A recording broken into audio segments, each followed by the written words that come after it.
छात्रों, स्वागत है आपका मेरे इस YouTube चैनल मेजर टारगेट में, जिसका एकमात्र उद्देश्य है बिहार में टॉपर्स देना। जी हाँ दोस्तों, राह भले ही हो मुश्किल, हिम्मत से तुम काम लेना। राह भले ही हो मुश्किल, हिम्मत से तुम काम लेना। एक दिन तुम टॉपर बनोगे, एक दिन तुम टॉपर बनोगे और यह दुनिया चाहेगी अपने साथ तुम्हारा नाम लेना।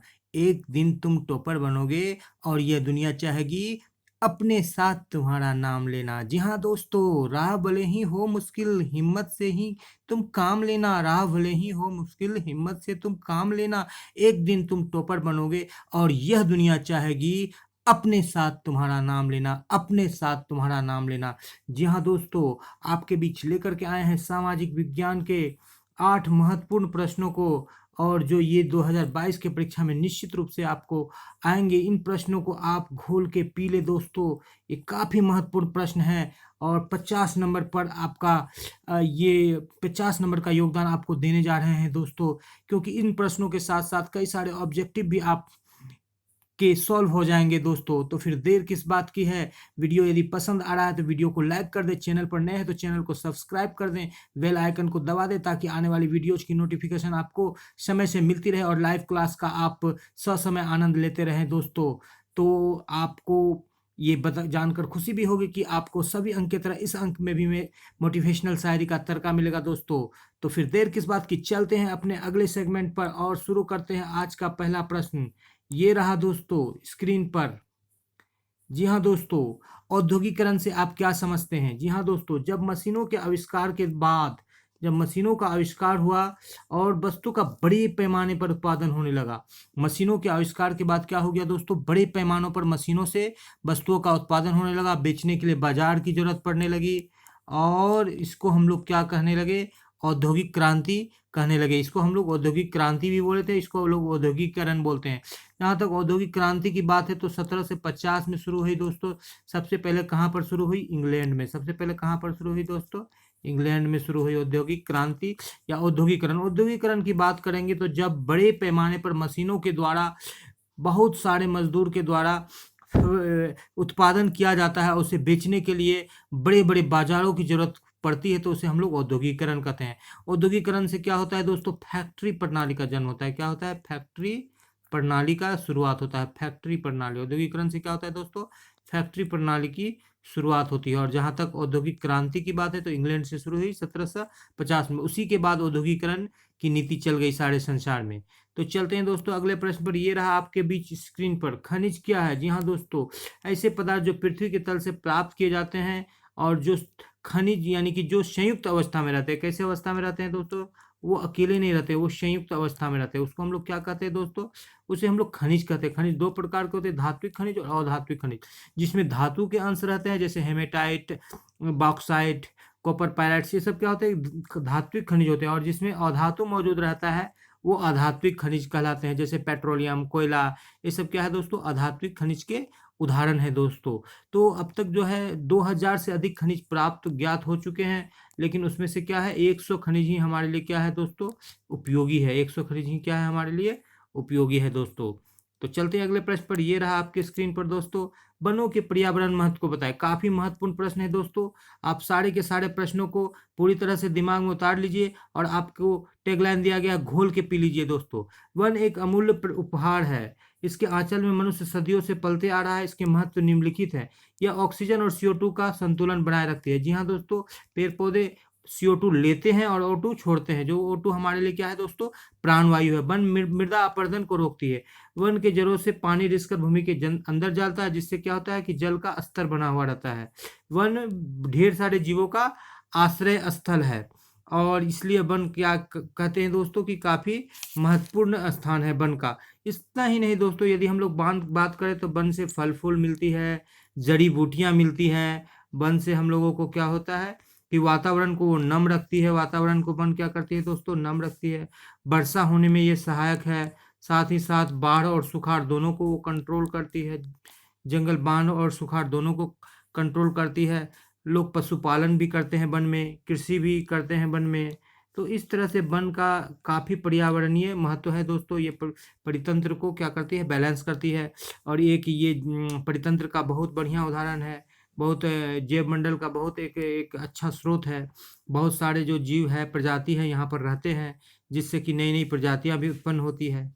तो वन का काफी पर्यावरणीय महत्व है। वन के बिना हम लोग जीवित नहीं रह सकते हैं दोस्तों। वन हमारे लिए अत्यंत आवश्यक है। और किसी भी स्थान पर पर्यावरण वहाँ का पूरी तरह से अच्छी तरह से संतुलित रहे, इसके लिए कितना प्रतिशत हिस्सा पर वन चाहिए दोस्तों? 33% भूभाग को। काफी महत्वपूर्ण ऑब्जेक्टिव के लिए है कि किसी स्थान पर पर्यावरण वहाँ पर क्या रहे, संतुलित रहे, इसके लिए कितना वन चाहिए? 33% भूभाग पर वन होना चाहिए। दुख की बात है कि अपने देश भारत में मात्र 20% हिस्सा पर क्या है, वन है दोस्तों। और उससे भी ज्यादा दुख है कि अपने बिहार में मात्र 7% भूभाग पर वन है, झारखंड बंटवारा के बाद। तो काफी दुखद है। तो यहाँ भी हम इम्प्रूव करने की जरूरत है। बिहार में बहुत ज्यादा और देश में भी इम्प्रूव करने की जरूरत है। 33% तक आएंगे तो हम लोग का क्या होगा, संतुलन हो जाएगा पर्यावरण के साथ। नहीं तो हम किस चीज में जी रहे हैं दोस्तों? प्रदूषण के साया में जी रहे हैं। जितना वन कम होगा उतना हम लोग प्रदूषित हवा, CO2 वाला हवा ज्यादा से ज्यादा लेंगे दोस्तों। तो चलते हैं अगले प्रश्न पर। ये रहा दोस्तों आपके स्क्रीन पर, चिपको आंदोलन क्या है? जी हाँ दोस्तों, 1960-70 के दशक में, 1960-70 के दशक में टिहरी गढ़वाल में जो जो हिमालय का क्षेत्र था, टिहरी गढ़वाल में, वहां पर क्या किया, खेल उत्पादक कंपनी ने वृक्षों को काटने का ठेका ले लिया वन विभाग से। और खेल उत्पादक कंपनी वृक्षों को काटने के लिए चली गई। तो वहां पर जो सुंदरलाल बहुगुणा थे और चंडी प्रसाद थे, इन लोगों ने क्या किया कि नेतृत्व किया, और महिलाएं क्या हो गई, पेड़ से चिपक गई। वो लोग पेड़ की पूजा करते थे, पेड़ को अपने पेड़ के महत्व को समझते थे, और उन लोगों को पेड़ को काटने से रोक दिया। महिलाएं पेड़ से चिपक गई। और ये आंदोलन किसके द्वारा चलाया गया था दोस्तों? सुंदरलाल बहुगुणा। 1960-70 के दशक में टिहरी गढ़वाल, हिमालय का टिहरी गढ़वाल क्षेत्र बोलते हैं, उत्तराखंड में पड़ता है। कहाँ? टिहरी गढ़वाल। टिहरी गढ़वाल कहाँ पड़ता है दोस्तों? उत्तराखंड में पड़ता है, उत्तराखंड में पड़ता है, उत्तराखंड। ठीक है, उत्तराखंड में पड़ता है। नया स्टेट बना है दोस्तों उत्तराखंड में, ये पड़ता है, उत्तर प्रदेश से कट के उत्तराखंड बना है। तो टिहरी गढ़वाल के क्षेत्र में क्या हो गया कि सुंदरलाल बहुगुणा के नेतृत्व में खेल उत्पादक कंपनी को जो है, खेल निर्माता, खेल के सामान बनाने वाले कंपनी को क्या हो गया, वृक्षों को काटने से रोक दिया। किस तरह से रोक दिया? चिपक करके। वृक्ष से क्या किया, जो महिलाएं थी, ये जैसे वृक्ष होते थे, तो इससे महिलाएं क्या जाकर के यहाँ पर जाकर के चिपक गई। महिलाएं वृक्ष से क्या कर दिया दोस्तों, चिपक गई वृक्ष से महिलाएं, और इसको काटने से रोक दिया। उन लोगों को काटने से रोक दिया, खेल उत्पादक कंपनी को। तो इस आंदोलन को हम लोग क्या बोलते हैं दोस्तों? चिपको आंदोलन के नाम से 1960-70 के दशक में चला था। और ये पर्यावरण सुरक्षा के क्षेत्र में मील की पत्थर साबित हुई। लोग इसका उदाहरण देते हैं। आज भी विश्व जगत में चिपको आंदोलन काफी महत्वपूर्ण स्थान रखता है पर्यावरण संरक्षण के दिशा में। सुंदरलाल बहुगुणा के नाम से अवार्ड दिया जाता है प्रतिवर्ष दोस्तों, जो लोग पर्यावरण के क्षेत्र में अच्छा काम करते हैं। चलते हैं अगले प्रश्न पर। ये रहा दोस्तों, सविनय अवज्ञा आंदोलन के क्या परिणाम हुए? जी हाँ दोस्तों, गांधी जी के नेतृत्व में सविनय अवज्ञा आंदोलन 1930 में चलाया गया। सविनय अवज्ञा आंदोलन कहने का मतलब है कि विनय के साथ हम ब्रिटिश सरकार की बात को नहीं मानेंगे।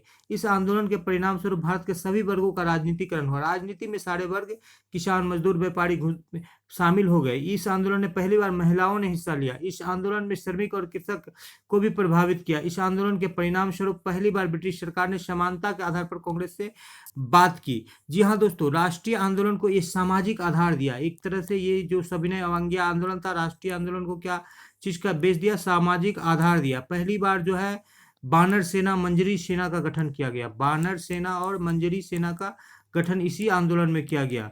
किस आंदोलन में? चिपको आंदोलन। बानर सेना और मंजरी सेना का गठन इसी चिपको आंदोलन में पहली बार किया गया। और इसी चिपको आंदोलन ने आर्थिक बहिष्कार किया, जिससे अंग्रेजों को काफी आर्थिक नुकसान भी सहना पड़ा। अंग्रेजों को आर्थिक बहिष्कार किया, जिससे अंग्रेजों को भी आर्थिक क्षति हुई। अंग्रेज प्रभावित हुए इस आंदोलन से। और 1935 का जो भारत सुधार आंदोलन है, जैसा कि आप यहाँ पर देख रहे हैं कि कांग्रेस से समानता के आधार पर बात की। और 1935 का जो भारत शासन सुधार अधिनियम जो है, ये इसी आंदोलन का देन था। 1935 का भारत शासन अधिनियम, 1935 का भारत शासन अधिनियम जो था, इसी आंदोलन का देन था। भारत शासन अधिनियम किसका देन था दोस्तों? इसी आंदोलन का देन था। तो देख लेते हैं फिर से एक बार इसके बहुत सारे सविनय, इस राजनीतिक, इस आंदोलन के कारण क्या हो गया? राजनीतिकरण हो गया सभी वर्गों का। महिलाओं ने भी हिस्सा लिया, किसान और व्यापारियों को भी प्रभावित किया। और ब्रिटिश सरकार ने समानता के आधार पर बात की। और इस आंदोलन ने सामाजिक आधार दिया। किसको सामाजिक आधार दिया दोस्तों? ये एक राष्ट्रीय आंदोलन को सामाजिक आधार दिया। वानर सेना और मंजरी सेना आई पहली बार, और बानर सेना और 1935 का जो है भारत शासन अधिनियम इसी आंदोलन का देन था। क्या था? भारत शासन अधिनियम इसी आंदोलन का देन था दोस्तों, भारत शासन अधिनियम। और इस आंदोलन में आर्थिक रूप से बहिष्कार किया गया, जिससे अंग्रेज भी काफी आर्थिक रूप से क्षति हुए और प्रभावित हुए, उनका क्षति हुआ। चलते हैं अगले प्रश्न पर। ये रहा आपके बीच, राजनीतिक दल के क्या कार्य है? जी हाँ दोस्तों, राजनीतिक दल को जो है लोकतंत्र का प्राण कहा जाता है। क्या कहा जाता है दोस्तों? लोकतंत्र का प्राण। लोकतंत्र का प्राण क्यों कहा जाता है? क्योंकि राजनीतिक दल जो है के बिना लोकतंत्र का अस्तित्व संभव नहीं है। राजनीतिक दल चुनाव में भाग लेते हैं, बहुमत प्राप्त करते हैं, सत्ता प्राप्त करते हैं, शासन को चलाते हैं दोस्तों, लोकमत का निर्माण करते हैं, लोगों को बताते हैं किस तरह से वोट देना, लोक कल्याणकारी योजना के बारे में बताते हैं, सरकार पर दबाव बनाते हैं जो सत्ता में नहीं रहते हैं, जनता और सरकार के बीच कड़ी का काम करते हैं। जनता और सरकार के बीच क्या करते हैं? कड़ी का काम करते हैं। जनता और सरकार के बीच ये कड़ी, दोनों को जोड़ते हैं। जनता की बातों को सरकार को और सरकार की बातों को जनता को। सरकार की किसी कल्याणकारी योजना को जनता को बताती है, और जनता के जो आशाएं रहती है, उम्मीद रहती है, जो क्षेत्र की समस्या रहती है, वो सरकार के बीच में ये राजनीतिक दल बहुत सारे गैर का कार्य भी करते हैं, जैसे भूकंप, प्राकृतिक आपदा, बाढ़, ये सब में मदद करती है। और अपने दल के लिए भी कार्य करती है, लोगों को जागरूक भी करती है राजनीतिक रूप से, और लोकतंत्र पर आस्था रखती है, और लोगों को भी आस्था रखने के लिए ये करती है। तो कई सारे काम है, इसीलिए राजनीतिक दल को क्या कहा जाता है दोस्तों? लोकतंत्र का प्राण कहा जाता है। काफी महत्वपूर्ण क्वेश्चन है दोस्तों, ये लॉन्ग के लिए भी और शॉर्ट के साथ साथ काफी महत्वपूर्ण प्रश्न है दोस्तों। तो सारे के सारे आज काफी महत्वपूर्ण प्रश्नों का संकलन लेकर आए हैं दोस्तों अपने मेजर टारगेट टीम के द्वारा। तो इस सभी प्रश्नों को आप लोग बिल्कुल रट ले और घोल के पी ले, और 50 नंबर का आप हकदार हो जाए दोस्तों। तो चलते हैं अगले प्रश्न पर। लेकिन वीडियो आपको पसंद आ रहा है, वीडियो को लाइक कर दे। चैनल पर नए हैं दोस्तों तो चैनल को सब्सक्राइब करना ना भूले, क्योंकि मेरा टारगेट का एकमात्र उद्देश्य है बिहार में टॉपर्स देना।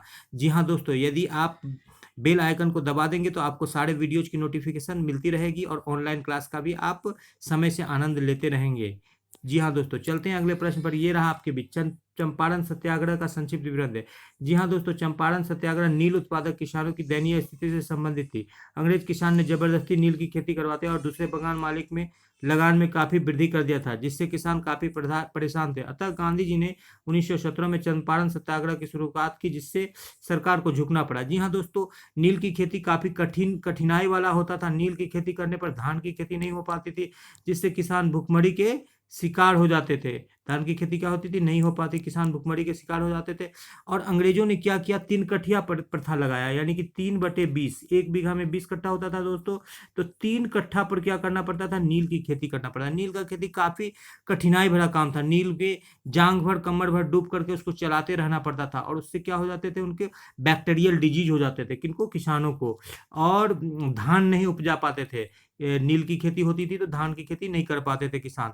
इसीलिए रामचंद्र शुक्ल के कहने पर, किसके कहने पर दोस्तों? रामचंद्र शुक्ल के कहने पर ये गांधी जी आए चंपारण। रामचंद्र शुक्ल के बुलावा पर कहाँ आए? चंपारण आए। और ये इनका पहला आंदोलन था 1917 में बिहार के चंपारण में, और ये सफल रहा। और ये चंपारण आंदोलन क्या था दोस्तों? सफल रहा। और ब्रिटिश सरकार ने जो लगान का था उसको वापस किया अंग्रेजों ने किसानों को लगान वापस किया। और ये गांधी जी की पहली जीत थी दोस्तों। 3 कठिया व्यवस्था के खिलाफ इन्होंने, नील की खेती के खिलाफ इन्होंने क्या किया? आंदोलन किया, जिसे चंपारण सत्याग्रह के नाम से जाना जाता है। और लगान में भी 25% की कमी हुई इस आंदोलन के बाद। चलते हैं अगले प्रश्न पर। ये रहा दोस्तों आपके बीच, हो चिन्ह मार्ग क्या है? जी हाँ दोस्तों, ये हो चिन्ह मार्ग एक प्रकार का भूल भुलैया है, जो लाओस, हनोई से लाओस, जी हाँ दोस्तों, हनोई से लाओस और कंबोडिया होते होते दक्षिण वियतनाम तक जाता था। इस जिससे अनेक प्रकार की कच्ची पक्के और ढेर सारी सड़कें मिलती थी। अनेक प्रकार की नहीं, बहुत सारे सड़क इससे मिलती थी। ढेर सारे सड़कें इससे मिलती थी। किससे? इससे हो चिन्ह मार्ग से। हो चिन्ह मार्ग हनोई, लाओस और कंबोडिया होते दक्षिण वियतनाम तक जाते थे, जिससे बहुत सारी छोटी बड़ी सड़कें मिलती थी। इसीलिए इसको भूल भुलैया का नाम लिया गया। अमेरिका जो वियतनाम पर कब्जा करने के लिए इस मार्ग को बार बार, सैकड़ों बार नष्ट किया। कितने बार नष्ट किया दोस्तों? सैकड़ों बार। और दिन में उसको नष्ट करता था, स्मारक को, और रात में जो वियतनाम के लोग इतने मेहनती थे कि रात में उस मार्ग को, ये हो चिन मार्ग को क्या करते थे, फिर तैयार करके बना लेते थे, ओके कर लेते थे। सैकड़ों बार अमेरिका ने क्या किया, इसको क्षतिग्रस्त किया दिन में, और रात में वियतनाम के लोगों ने क्या किया, इस मार्ग को ओके किया, बनाया, तैयार कर लिया। वियतनामी से तुरंत मरम्मत कर लेते थे। इस प्रकार अमेरिका तीन तरफा युद्ध में फंसकर वापस लौटा। अमेरिका वियतनाम को नहीं जीत पाया दोस्तों, वो बार बार जो है उसे तोड़ता रहा और ये लोग उसे बनाते रहे। ये हार कभी नहीं माने दोस्तों, ये लोग इस मार्ग को हमेशा क्या करते रहते थे, बनाते रहते थे। वो दिन में तोड़ता था और ये रात में बना लेते थे दोस्तों। तो काफी मेहनती थे वियतनाम के लोग। कंबोडिया, लाओस, इस सब इन सब सारे देश को हम लोग क्या कहते हैं दोस्तों, हिंद चीन कहते हैं। लाओस, वियतनाम, कंबोडिया, ये सबको क्या कहते हैं दोस्तों, हिंद चीन कहते हैं।